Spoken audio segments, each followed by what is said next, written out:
Sir ये दूसरा ये बताइएगा कि ये छड़ी आपके पास है, ये क्या है इसका राज है कि ये छड़ी लेके के आप उर्स पे जब जाते हैं या किसी फंक्शन पे, तो ये राजा माजिद साहब हैं, बाबा जी के काके सेक्रेटरी भी बाबा जी ने कहते थे, मेरे से बहुत सीनियर हैं। अमेरिका से स्टडीज़ छोड़ के घर आ गए थे, लैंडलॉर्ड हैं वजीराबाद के करीब, बहुत ज़्यादा बड़े। तो माजिद भाई,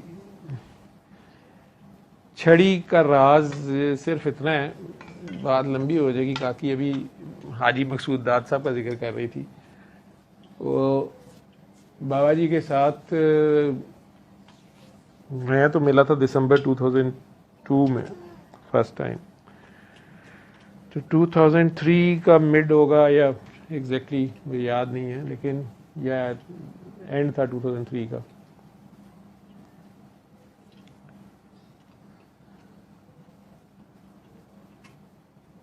लंबा वाकया इस टाइम पे। ब्रीफ आंसर दे दूं या पूरा सुनाऊं? फिर आप लोग कहते हो आप लंबी बात करते हैं, मैं उसका असल में रेफरेंस टू द कॉन्टेक्स्ट समझा रहा होता हूँ लोगों को। मुझे पता नहीं होता था उस वक्त तो इन चीज़ों का। तो बेसिकली मैंने हाजी मकसूद दाद साहब का नाम भी सुना हुआ था, और वो मॉडल टाउन में ही काम करते थे, मेरी रिहाइश भी उधर थी। मेरी मुलाकात नहीं थी उनसे।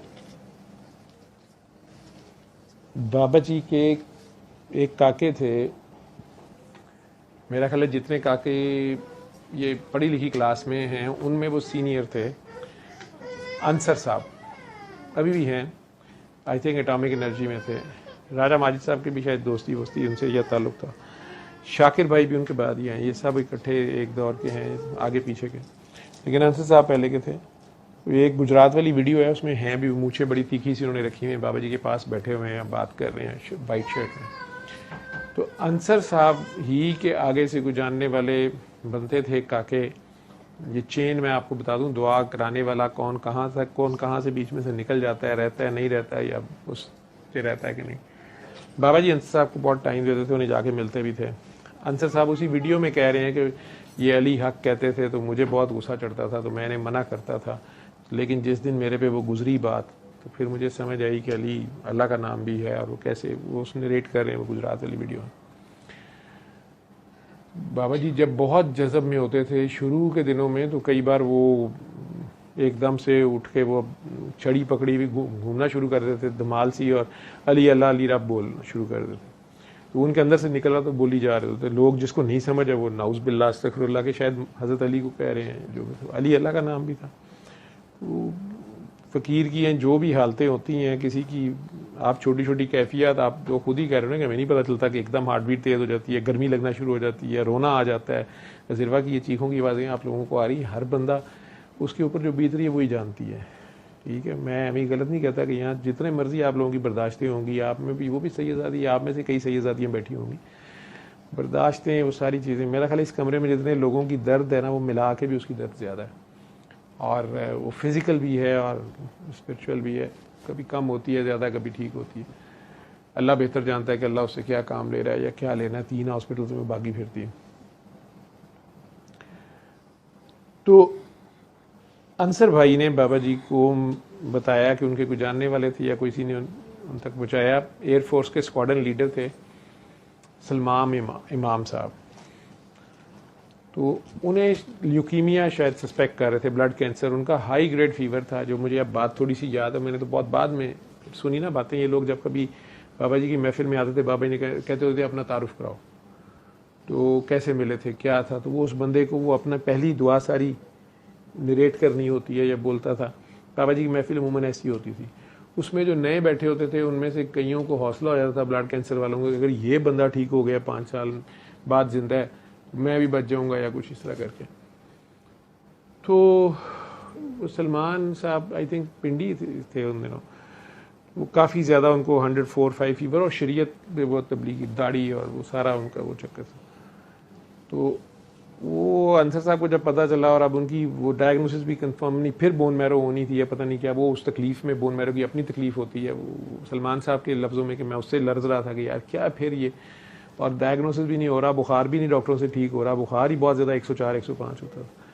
तो बहरहाल वो शायद बाबा जी के पास ले आए उन्हें उठा के। बाबा जी ने उन्हें वहाँ के किसी काकी का धमाल लगा और काके मेरे को ठीक कर, या पता नहीं क्या उसे कहा। अब वो शरीयत का बंदा, नमाजी परहेजगार, 104 उसका बुखार, उसे कह रहे हैं काकी के पाँव को देख मौलवी तेरा बुखार उतर जाए।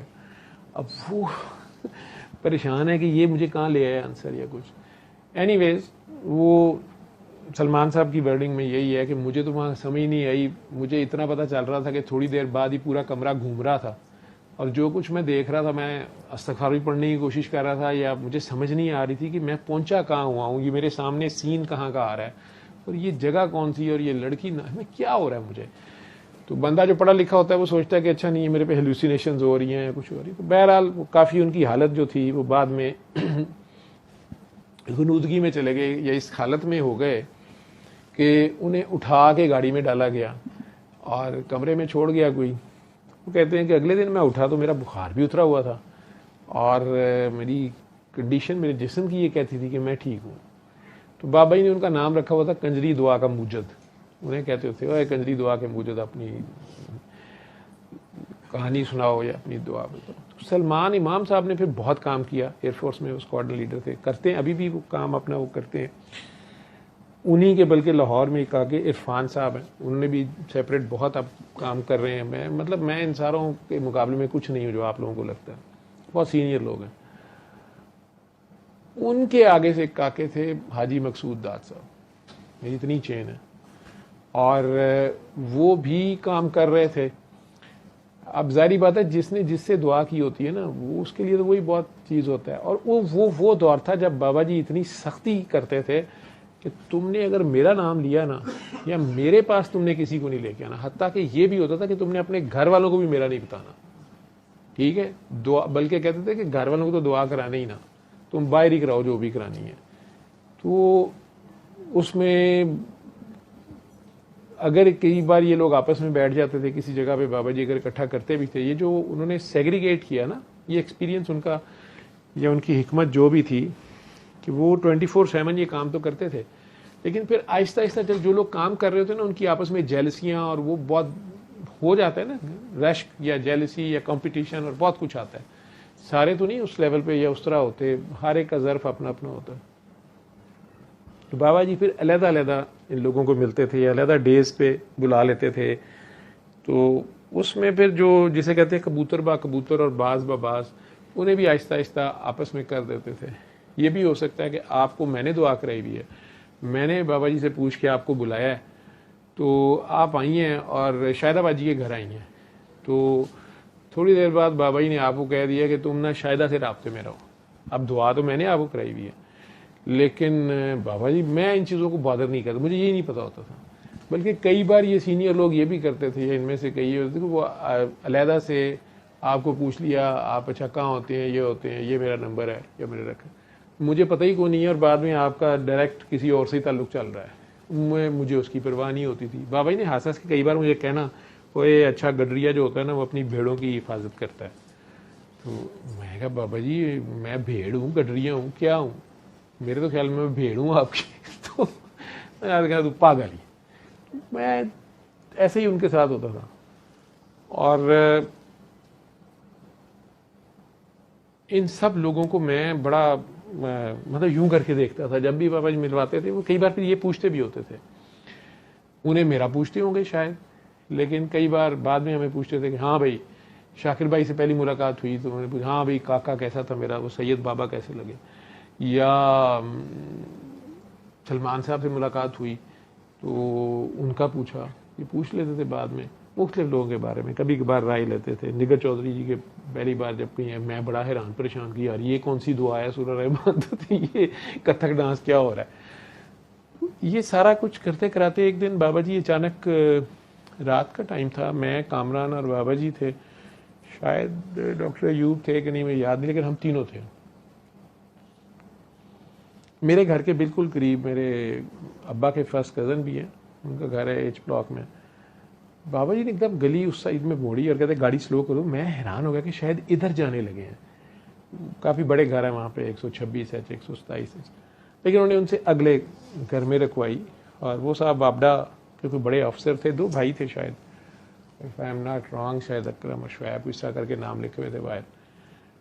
याददाश्त मेरी अब जितनी है, मैं if I am not wrong, वो अंदर चले गए हम लोग। पता चला कि बाबा जी तो वहाँ बहुत पुराने वो बाबा जी को जाने, वो बड़े हैरान, बड़े खुश सारे। और एकदम वो वहाँ जिक्र भी हुआ कि हाजी साहब भी आए हुए हैं। हाजी साहब का जिक्र बेसिकली मैंने डॉक्टर मैमूना से सुना था। डॉक्टर मैमूना की जो कहानी थी ये उनकी वालदा की, वो जब फर्स्ट टाइम मिले थे बाबा जी से, तो वो फर्स्ट टाइम उन्हें को जो कि लेके गया था वो हाजी मकसूद दास साहब की महफिल में मॉल टाउन में लेके गया था। तो वहाँ पे डॉक्टर साहबा की जो हालत थी उसमें उन्होंने जो भी उन्हें क्वेश्चन किए, तो हाजी साहब का टेम्परामेंट कुछ और था, वो गुस्सा खा गए कि ये कौन गुस्ताख है या कुछ जो भी उनका स्टाइल होगा। उन्होंने शायद सलमान साहब से या इरफान साहब से, जो भी उनसे सीनियर थे, उनसे शायद बात करने की कोशिश की, लेकिन बाबा जी ने उससे पहले ही उन्हें कह दिया, या जहाँ जिक्र हुआ वहीं मॉल टाउन किसी और एक बी ब्लॉक में घर होता था, वहाँ शायद महफिल होती थी। तो उन्होंने कहा नहीं नहीं, वो काकी जो बात उन्होंने सुनी, उन्होंने कहा ना ना ना, वो काकी तुम लोगों के काबू नहीं आएगी, वो तुम्हारी नहीं है, उसको ले आओ मेरे पास, फ़ौरन ले आओ। तो ये फिर बाबा जी की वही शायद निगर चौधरी जी वाली ही महफिल थी, इस तरह की धमाल पे दुआ होती थी उस वक्त।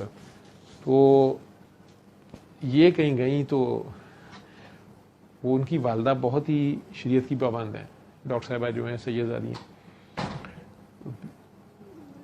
PhD डॉक्टर हैं या शायरा भी हैं, वो तो ये शायद बाबा जी प्यार से उन्हें डॉक्टर साहबा कहते थे, आई डोंट नो, लेकिन वो बहुत ही रख रखाव वाली है। लेकिन वो अपनी बेटी की जो उनकी हालत थी, डॉक्टर साहबा के फादर की सडन डेथ हुई थी, ये 2 बहनें ही हैं, ये उस वक्त मेडिकल कॉलेज में, तो ये किसी और ही फेज़ में होती थी। हर वक्त वो कहीं अल्लाह मियाँ से अपने अब्बा ही वापस मांगती थी, क्योंकि वो बिजनेसमैन थे, वो बिजनेस ट्रिप पे गए हुए थे दूसरे सिटी में, और अचानक इतला आती है कि वो उनकी डेथ हो गई। तो कई स्टोरीज थी कि नहीं, उन्हें पार्टनर ने शायद कर दिया है, मर्डर कर दिया है, या किसी और ने, करीबी रिलेटिव ने, किसी ने कर दिया, जो भी था।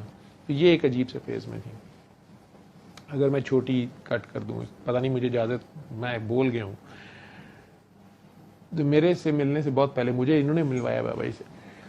तो ये इस सेंस में यूँ कह लो कि उनके मुंह से मैंने उनका जिक्र सुना था, लेकिन उसमें उन्होंने बताया कि मुझे तो पता नहीं, तो उनकी अम्मी ने बताया कि इसने तो उनके साथ ऐसे कर दिया, तो वो तो गुस्सा खा गए। फिर उन्होंने किसी और को बताया, तो बाबा जी उस वक्त कहीं बैठे थे कहीं, उन्होंने कहा नहीं उसको इधर ले आओ। ये वहाँ गई, वो एक अलग कहानी है, इन्होंने बाबा जी के साथ क्या किया। ये कुछ बोल रही थी, बाबा जी चाहते नहीं थी कि भरी महफिल में ये बोलें, तो ये बार बार उन्हें कहने की कोशिश कर रही थी कि मुझे फ़लाँ रेफरेंस से मैं आई हूँ, जो भी उनका वियन था। तो वो कहना चाह रही थी कि मुझे उन्हें तड़ी थी उनकी। तो वो आगे से बाबा जी वो उन्हें एकदम कही जाए कि तेरे तो बाल बड़े सोने हैं, बाल बहुत लंबे थे। उन्हें गुस्सा भी, उस हालत में भी गुस्सा चढ़ रहा है कि ये क्या ठरकी सा बाबा, ये मेरे बालों को देख रहा है, मुझे गलत जगह पे, शायद मैं गलत जगह आ गई हूँ। तो वो बाद में मुझे बता रही थी कि बाद में मैंने रियलाइज़ किया, जब मैं ज़रा कुछ होश में आई, मैंने समझा कि मैंने वो बात सबके सामने नहीं कहनी थी। बाबा जी को पता थी, लेकिन मैं उन्हें कहने की कोशिश कर रही थी कि मतलब मैंने बताने की कोशिश कर थी, मुझे फ़लाँ ने भेजा या मेरी फ़लाँ वियन हुआ और मैं आपके पास आई हूँ। वो आगे से उन्हें भरी महफिल में वो बात करने नहीं देना चाह रहे थे, तो वो उन्हें कुछ और बातें कर रहे थे। लेकिन इन सबको ये लगा कि ये बहुत ही बदतमीज़ काकी है, तो सारे उनसे बहुत ऑफेंड होते थे कि ये बदतमीज़ है, जब आ जाती है तो ये बाबा जी इसी के चक्कर में हो जाते हैं और इसी को डील करते हैं, या आइसोलेट हो जाते हैं, या मतलब वो किसी और को बात ही नहीं करने देती थी। ये कब्जा ग्रुप था एक किस्म का, बकौल बाबा जी। अब ये बहुत बेहतर हालत में मुझे मिली थी और आगे से मुझे बाबा जी से मिलवाने वाली थी। उसमें मैंने एक आध बार उनका नाम सुना, हाजी साहब का। अब वहाँ जाके मुझे पता चला कि वो हाजी साहब उस घर में ही रहते थे, वो उन लोगों के साथ उनका बड़ा प्यार था। खुद वो मतलब उन्हें अपना घर भी छोड़ दिया हुआ था, बच्चे शायद थे नहीं, बेगम फौत हो गई थी, वो इसी तरह रहते 24/7 यही काम कर रहे होते थे। बाबा जी को शायद कोई ऐसी कोई शिकायत मिली थी या क्या था, मुझे नहीं पता, मेरे पता ही कुछ नहीं ना। मैं कामरान और बाबा जी और कोई एक चौथा बंदा था, उस गाड़ी थी, खैर। और हमारा घर बिल्कुल साथ था, तो हम अपने घर अपनी तरफ से जा रहे थे कि बाबा जी हमारे घर ही जा रहे हैं। अब अचानक वहाँ रुक गए। वहाँ 8-10 लोग थे, घर वाले भी काफ़ी थे, वो सब इकट्ठे हो गए, बड़े खुश। एक बेटे उनके की शादी ताज़ा ताज़ा हुई भी थी और वो बहू की और उसकी कोई अंडरस्टैंडिंग नहीं हो रही थी, उसमें वो शायद वरीड थे, वो भी मैंने थोड़ा सा मुझे अंदाज़ा हुआ। उतनी देर में हाजी साहब चलते आए। मैंने एज ए डॉक्टर नोट किया कि इनकी एक टांग जो है उस पर पैरालिसिस का अटैक है और इन्हें पता नहीं चल रहा कि उनका पाँव का ठोकर लगी टेबल को, जिस तरह राइट हेमीप्रीसिस के साथ, तो वो पाँव फुट ड्रॉप था, उसे ड्रैग कर रहे थे। तो मैं अंदाज़ा लगाया कि अच्छा ये इन्हें शायद है मसला। वो आके बैठ गए बाबा जी के पास,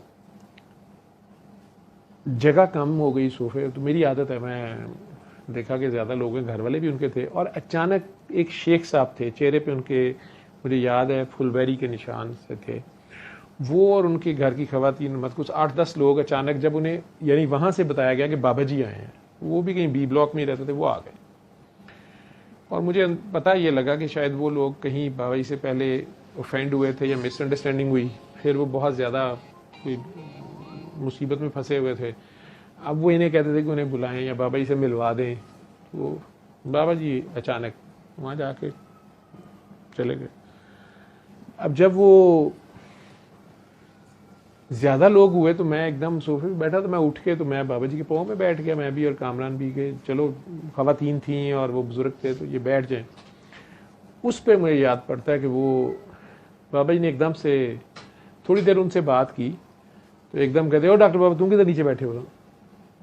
नहीं नहीं नहीं इधर बैठो। खुद उठ गए और अपने सोफे इस सब मुझे बिठा के तो कहते हैं कि बाबा जा रहा है ज़रा, कोई फ़ोन आया था, तुम इधर बैठो और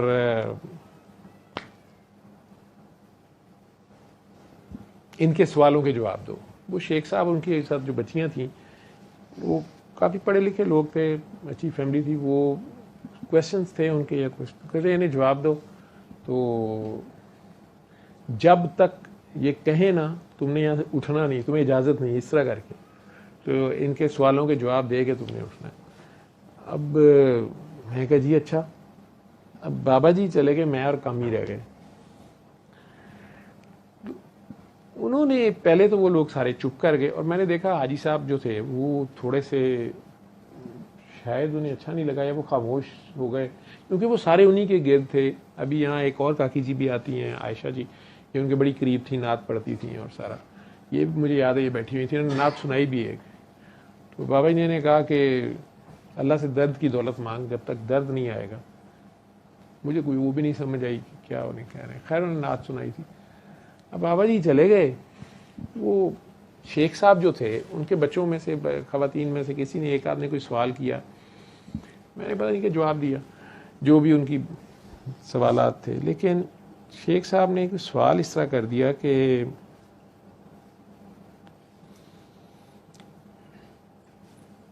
अगर बंदे का एक जगह से काम ना हो, जो एग्जैक्ट लफ्ज़ तो मुझे भूल गए, लेकिन जो उनका क्वेश्चन कुछ इस तरह का था कि देखें जी, बंदा बाजार जाता है, एक शॉप से चीज़ नहीं मिलती, दूसरी पे जाता है, तीसरी पे जाता है, तो ये अल्लाह वाले जो होते हैं, इनमें ये क्या जेलसियाँ होती हैं कि जी आपके पास जो आया है तो वो किसी और के पास ना जाए, तो उसका सत्यानाश ही मार देते हैं।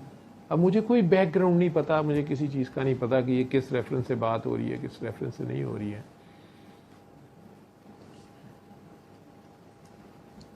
मैं उनकी बात सुन रहा हूँ, तो मुझे कहते हैं कि ये जो अल्लाह वाले हैं, ये कौन सा अल्लाह वाला हुआ, ये क्या अल्लाह वाली बात है कि चलो एक बंदा है, गरजमंद है, दीवाना है, परेशान है, हाल है, उसको जो भी उसकी ज़रूरत है या उसकी, वो अगर चला ही गया है कहीं, तो उसका पकड़ के जुलूस निकाल देना, जनाजा निकाल देना, ये क्या, इस तरह करके वो बड़े तरह से बोले। मुझे कोई बैकग्राउंड नहीं पता।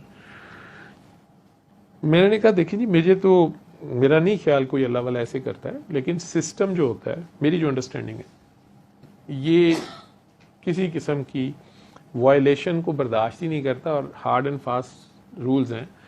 आपका जहाँ से हिस्सा है, मैंने कहा आपने एक यूनिवर्सिटी में दाखिला लिया, वहाँ पे आपकी कंपार्ट आ गई, वहाँ से आप पास नहीं हो रही है, उन्होंने आपको थीसिस दिया कि ये करो, ठीक है, आप उनसे डिग्री मांग रहे पीएचडी की, उन्होंने कहा चाहिए रिसर्च करके लाओ, वो आप कर नहीं रहे, और आप एक केमिस्ट्री ब्रांच की बजाय आप फिजिक्स में जाके उन्हें कहें कि मेरा थीसिस लिख दें, ठीक है, या दूसरी यूनिवर्सिटी में जाके कहेंगे बाकी सारा कुछ मैंने कर लिया, तो थीसिस आप मेरा करा दें तो डिग्री मुझे मिल जाए। तो मैं क्या, कोई भी यूनिवर्सिटी इसको नहीं करेगी, मानेगी। वो आगे से फिर अजीब सा, मुझे बैकग्राउंड तो पता नहीं था, उन्होंने कहा नहीं जी लेकिन अल्लाह वाले देखें जी गरजमंद दीवाना होता है। अब अगर उसका पता नहीं कैंसर नहीं ठीक हो रहा या उसकी बेटी की तलाक हो रही है, वो एक अल्लाह वाले वो कह रहा है जी दुआ करो, कहता जी 7 दिन सूरत रहमान सुनो, वो को टाइम ही नहीं गा, वो एक दूसरे बाबे को चला गया है।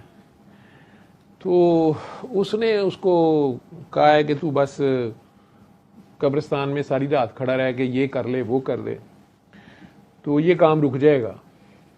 तो उसमें वो मैंने हंस के कह दिया उसे, मैं कहा और वो काम रुक गया? कहता हाँ जी। तो मैं कहा लेकिन उसके बाद काम तो रुक गया, लेकिन वो जो एक टांग पे खड़ा हो गया जिसने कब्रिस्तान में चिल्ला काटा था, उसकी बाद में टांग काटनी पड़ गई।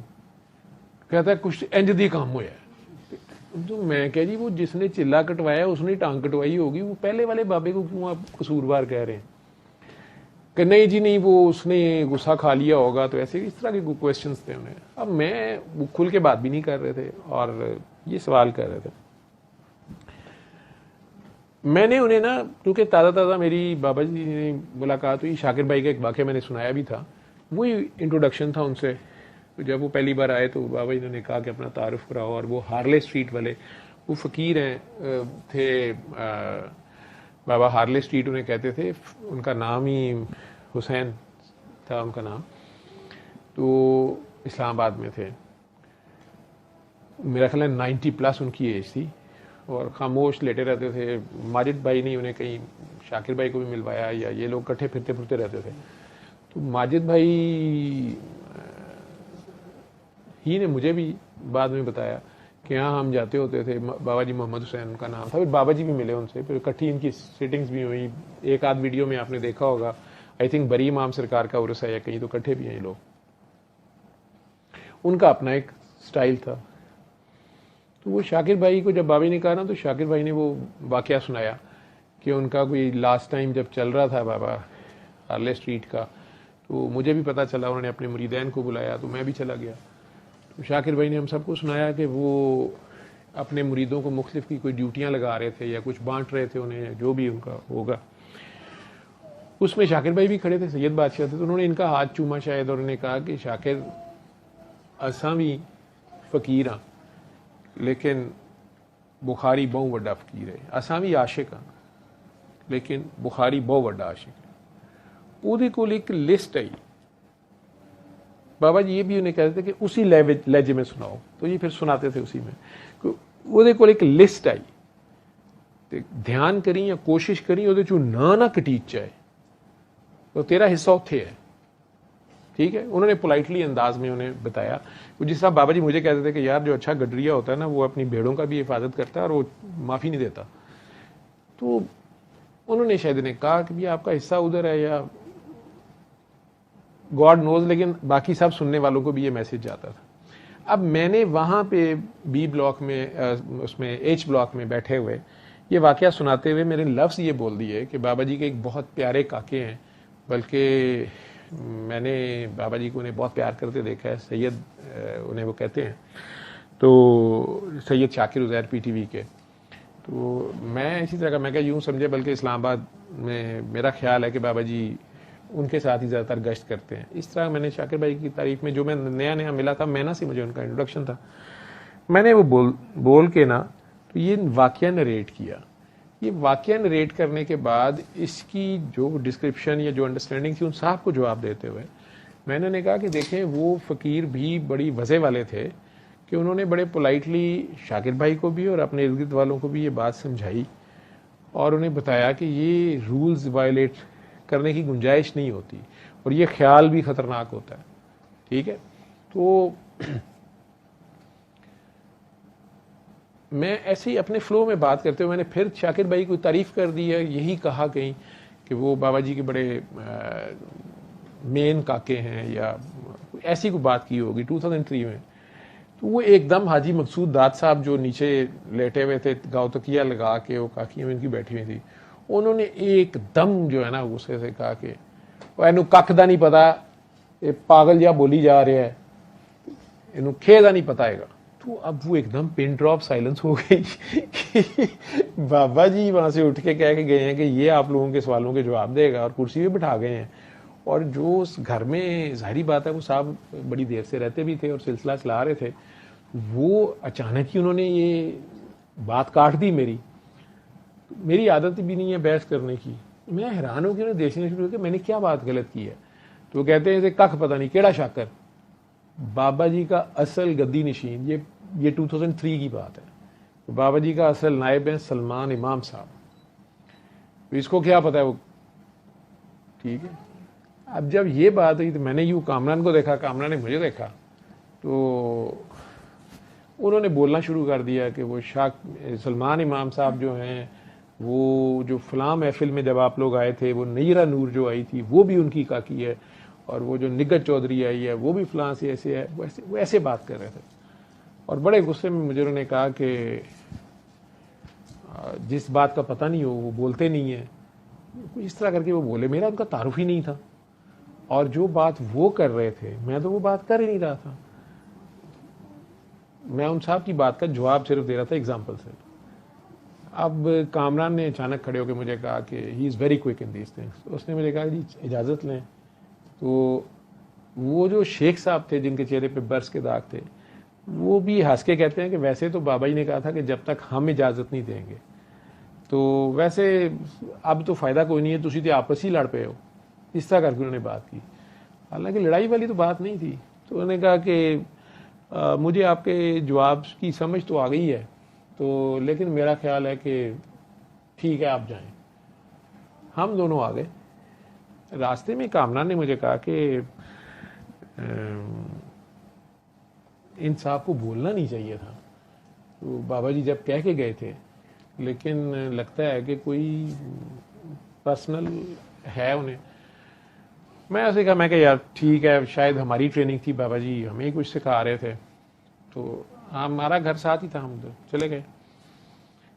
2-3 दिन गुजरे और मुझे याद है बड़ी अच्छी तरह कि इसी तरह यही मौसम थे, यही दिन थे सावन के।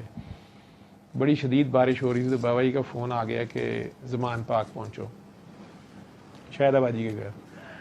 हम लोग चले गए उधर गए। तो सलमान इमाम भाई जो थे, वो यूजली लाहौर आए तो उन्हीं के घर स्टे करते थे। ऊपर वाला पूरा पोर्शन उनके पास होता था, या वहीं दुआएं शुआएं करा रहे होते थे। मुझे कुछ पता नहीं। अब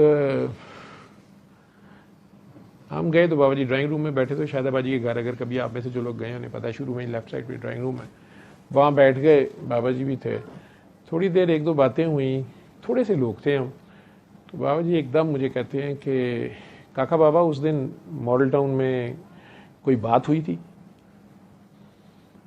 अब मैंने इस तरह मैं कहा जी बाबा जी, जो उन्होंने पूछा था मैंने बता दिया था। बाबा जी थोड़ी देर इस तरह करके वो चढ़ी, कहते हैं नहीं,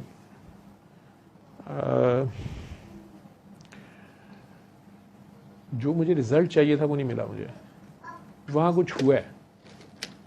तो अब मुझे समझ आई कि बाबा जी कुछ पूछ रहे हैं ना। तो मैं चुप कर गया, कामी को देखा। तो कामी ने मुझे मतलब हंस के दिखा दिया कि कामी तो बोलता नहीं था। मैं चुप। तो मुझे एकदम कहते हैं कि मुझे ना एग्जैक्ट बताओ उस दिन क्या क्या हुआ था। मुझे नहीं पता बाबा जी, कुछ पता है नहीं पता क्या है। मैंने उन्हें बताना शुरू कर दिया कि शेख साहब ने पहले ये सवाल किया था, फिर ये किया था, उसके बाद ये तीसरा सवाल था, उसमें इस तरह बोल रहे थे और मैंने ये बात कही थी।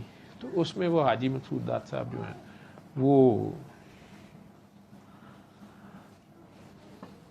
ऐसे ये उन्होंने कहा था। बाबा जी को जलाल में कम ही देखा, चेहरा उनका रेड हो गया।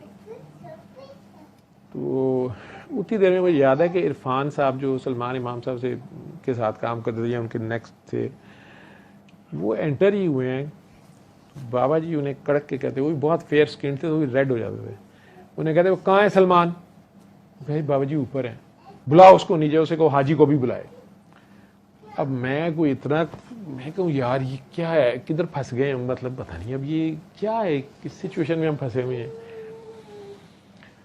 अच्छा, थोड़ी देर बाद सलमान भाई आ गए नीचे।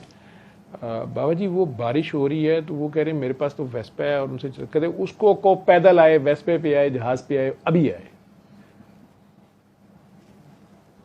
अच्छा, किसी को समझ नहीं आई क्या हुआ क्या नहीं। वो सारे एक दूसरे का इशारे वारे कर रहे, तो कोई पता नहीं कि बाबा जी स्टोन में कम ही होते थे। खैर थोड़ी देर बाद कुछ अर्सा, थोड़ा टाइम गुजरा, कुछ और बातें होती रहीं। अचानक वो हाजी साहब आए और आके वो बैठने लगे। तो बाबा जी वो कामी को याद होंगे मैं वो अल्फाज, अब तो पर्दा फरमा गए। बाबा जी ने बड़ी सख्त अल्फाज में कहा कि तुम सब लोगों को एक चीज़ में वाजे कर दूं, मैंने सबको बराबर दिया। और वो सलमान भाई बैठे हुए थे कि तुम में से कोई मेरे दिए लुकमे में से खा रहा है, मेरी रोटी में से मैंने उसे एक लुकमा दे दिया, और कुछ पीछे से अपनी रोटी लेके आए हैं, छोटी है या बड़ी है, कुछ 1000 वॉट के बल्ब तो कोई 0 वॉट का बल्ब है।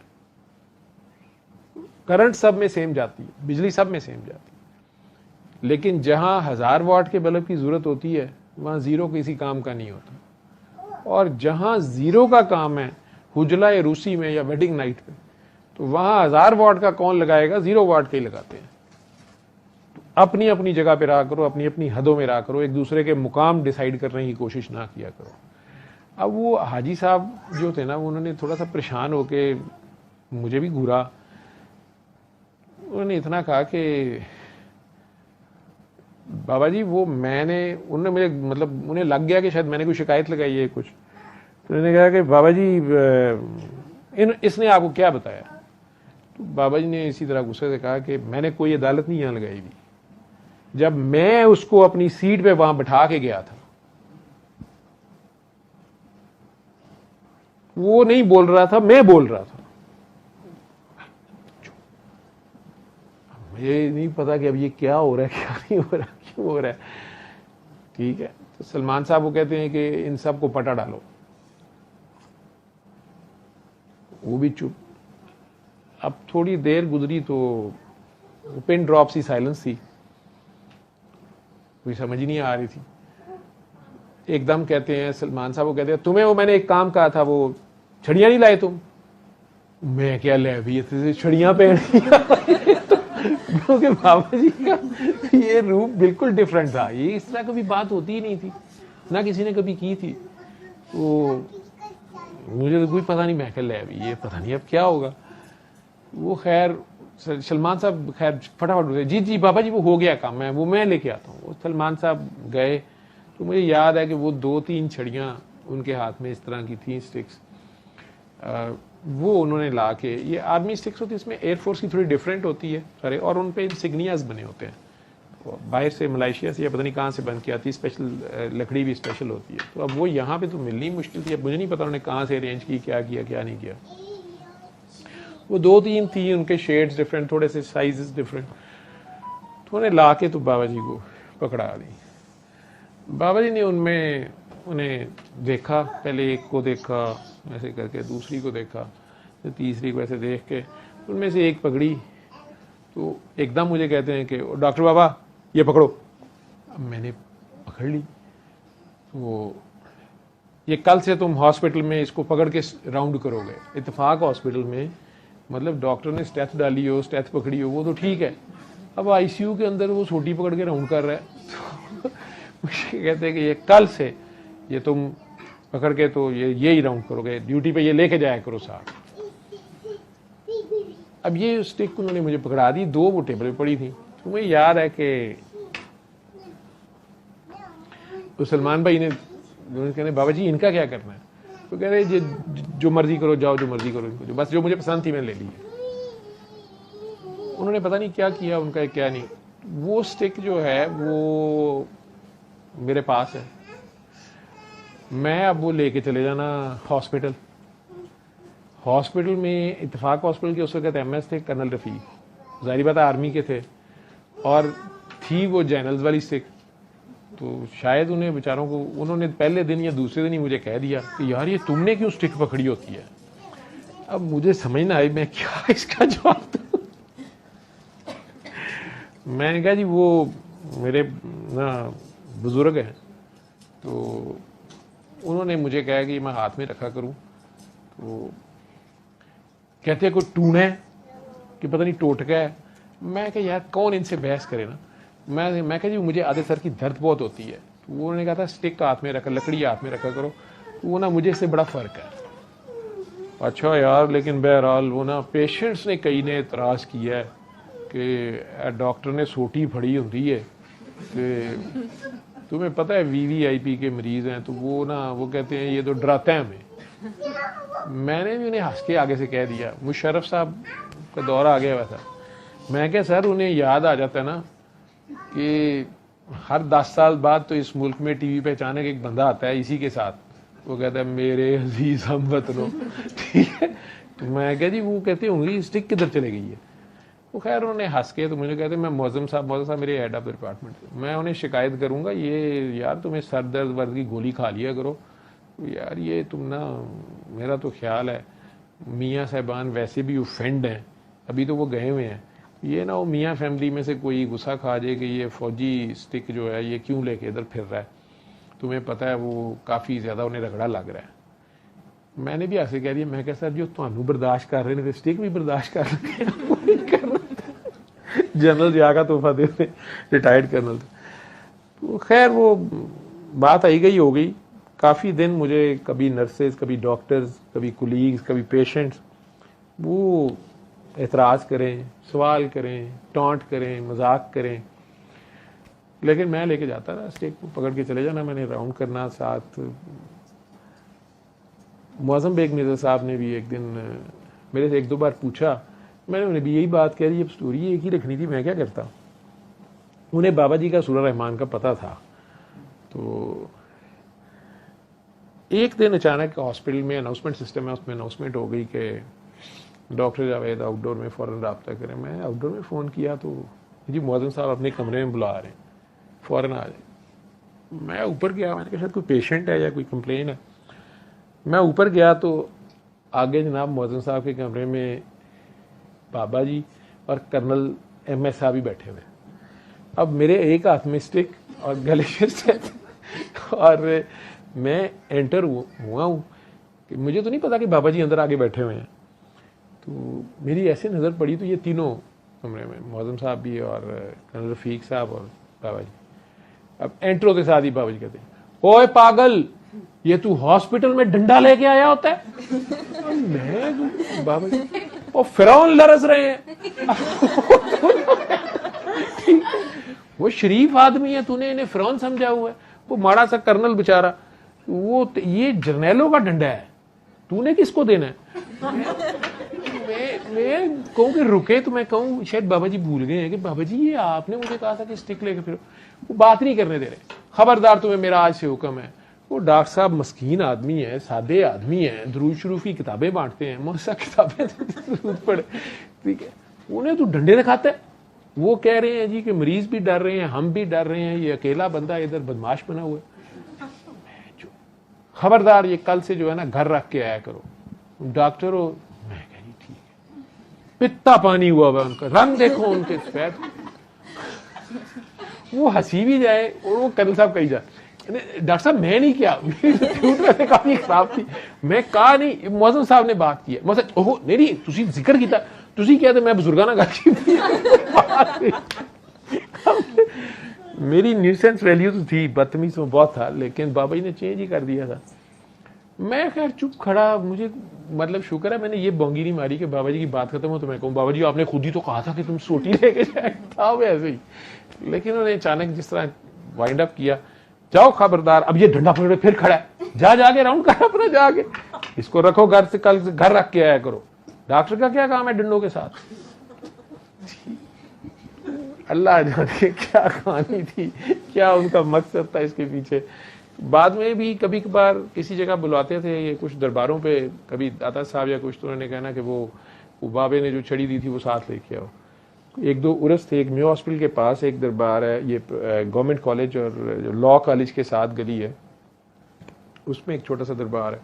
वहाँ मुझे बुलाया तो कहते हैं वो उर्स है, उन्होंने कहा तो एक कामी को कहा कि चादर लेके आओ, चादर भी चढ़ानी है, और ना वो डॉक्टर को वो छड़ी साथ लेके आए, पता नहीं क्या कहानी थी इसकी।